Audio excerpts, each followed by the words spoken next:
नानक से अखड़िया बियंगनी, जिनी डिसदो माँ पीरी। गुरु अर्जुन साहिब कहते हैं, वे आंखें ये नहीं, वे अंदर है। अगर अंदर जाकर तलाश करे तो वे मिल जाएंगे। अंदर जाकर उस शक्ति को देखो। उसे धारा कहो, धुन कहो, शब्द कहो, नाम कहो या आवाज कहो। वह सचखंड से चलकर कुल खंडों ब्रह्मांडों को बनाती हुई यहाँ मस्तक पर आती है। वेद उसी को नाद कहते हैं। नाद का अर्थ है आवाज।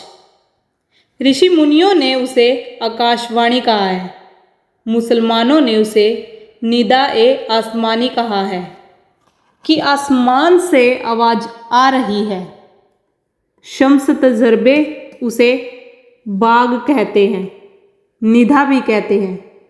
गुरु साहिबान ने उसके कई नाम रखे हैं क्योंकि उसके अंदर आवाज है, इसलिए उसका नाम शब्द रख दिया है। क्योंकि वह हमेशा कायम और स्थिर है, कभी बदलता नहीं, इसलिए उसे सच कहा है। जितनी भी यह रचना है यह बदलती रहती है, इसलिए गुरु साहिबान ने इसे कूड़ कहा है। गुरु नानक साहिब फरमाते हैं, कूड़ू राजा कूड़ू प्रजा कूड़ू सबू संसारू। उस शक्ति के द्वारा कुल मालिक ने सारी सृष्टि की रचना की है, इसलिए उन्होंने उसका नाम हुक्म रख लिया। गुरु नानक साहिब कहते हैं, हुक्मी होवनी आकार हुक्म ना कहिए जाई। हुक्मी होवनी जीव हुक्मी मिले वडियाई। हुक्म ही से सब कुछ हुआ है। आप फिर कहते हैं, हुक्मे अंदरी सबू को बहारी हुक्म न कोई। वह आप भी अमर है, इसलिए जो अपने आप को उसके साथ जोड़ता है वह भी अमर हो जाता है, इसलिए उसका नाम अमृत रखा गया है। जिस अमृत को पीकर हमें अमर होना है वह बाहर नहीं है। अंतर में तो जो धुन हो रही है वह अमृत है, क्योंकि वह मीठे से मीठा राग हमेशा चल रहा है, कभी बंद नहीं होता। उसे कीर्तन कहते हैं। बाहर का कीर्तन तो हम घंटे 2 घंटे करके छोड़ देंगे, पर जो अंदर का कीर्तन है वह हर समय हो रहा है। यह सब महिमा उसी नाम की है।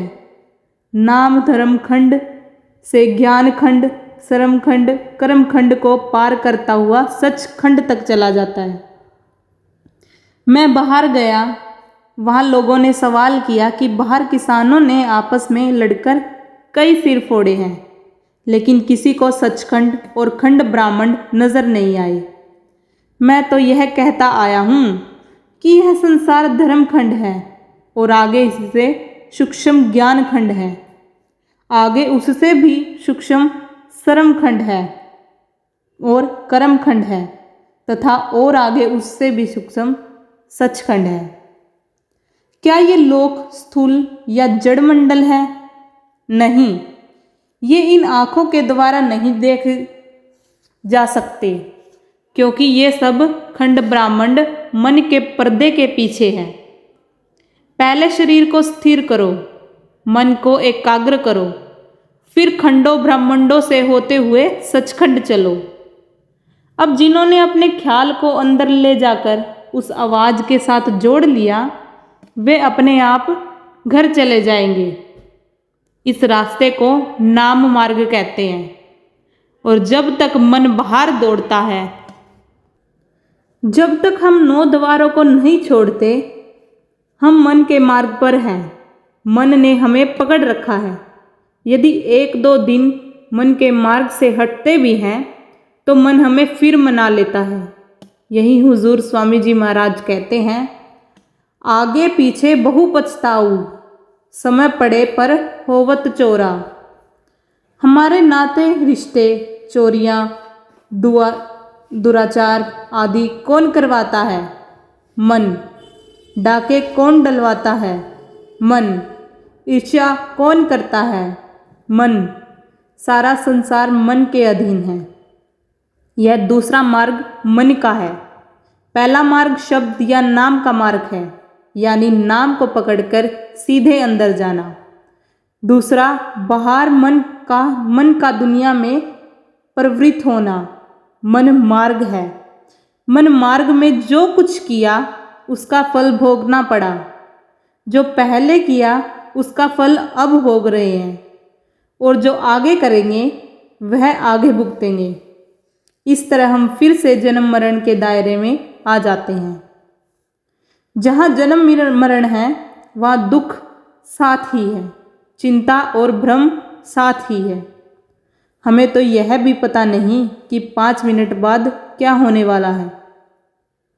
पर जब इंसान नाम जपता है उसको होश आता है, उसकी अकल स्थिर हो जाती है, उसे सच और झूठ का पता लग जाता है, उसका भ्रम दूर हो जाता है, वह अपने घर पहुंचने की कोशिश करता है।